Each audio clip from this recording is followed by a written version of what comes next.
Tumagilid ang isang closed van sa Quezon Avenue sa Quezon City matapos itong sumabit sa nakalaylay na kable ng telepono. Isang rider naman ang sugatan matapos madamay sa insidente. Naritong balita ni Val Gonzalez.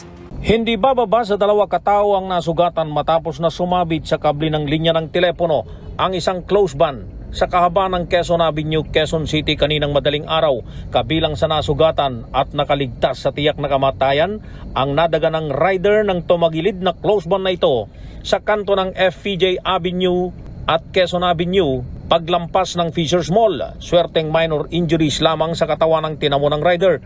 Bukod sa nadaganan sa westbound lane o yung patungo ng Maynila, isa pang rider sa kabilang lane na palabas ng EDSA ang sumabit din sa kawad. Mas matindi ang tinamong pinsala ng biktimang rider na kinilalang si Florante Ramos. Isinugod ito ng ambulansya ng QCDRRMO patungo sa orthopedic hospital. Bali ang paa ng biktima. Ilan yun sa kabila? Isa lang. Isa lang ang biktima ron. Sumabit siya ron, nakalaylay, tapos sumemplang siya. Nabali yung... Lahat siya yung pagbaba ng motor para kumita. May kaangkas? Wala siya. Sa inisyal na investigasyon ng mga tauhan ng MMDA at Quezon City Traffic Sector, nangyaring aksidente alas 4:30 ng madaling araw kanina.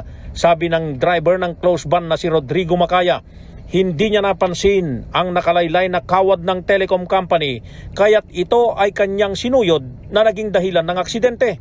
Habang nananakbo kami, hindi namin napansin yung kable ng kuryente yata yun o telepono.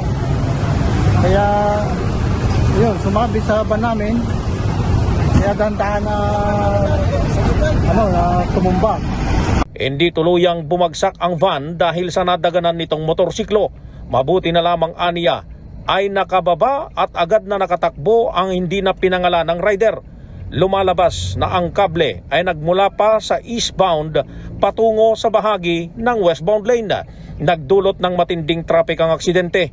Kinailangan pang maglagay ng kusot ang mga tauhan ng MMDA Road Rescue Unit para matanggal ang mga tumagas na krudo sa daan.